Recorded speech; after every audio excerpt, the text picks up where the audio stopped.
Allah says in the Quran, your Lord have decreed that you shall worship none except Him, and show kindness to your parents.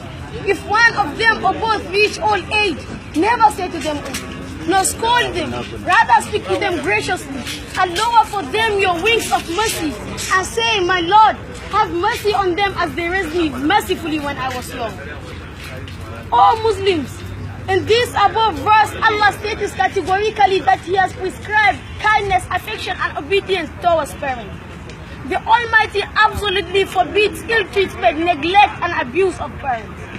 Paradise and divine approval are on those who are kind to their parents. As the Holy Prophet so beautifully stated, Al-Jannah tahta aqdami ummahat. Paradise lies at the feet of the mothers. O servants of Allah, we have just started a new academic year 2017. The learner, the educator, the professional, the layman, the businessman, and everybody is in search of success and prosperity. The question is that, what is true success? Fir'aun was a mighty ruler and very wealthy, yet he died horribly and unsuccessful.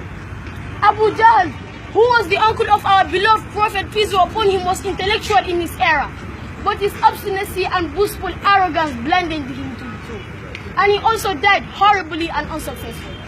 How many of us today living in mighty circles holding posts of esteem but neglect and abandon our parents? How many parents are crying of loneliness in old age homes and cramped buildings? While our children's memory show short, have we forgotten how so soon our mothers painfully bore and brought us in this world? Remember, when our beloved Prophet, peace be upon him, was asked, who is the most deserving of our affectionate company? He replied thrice,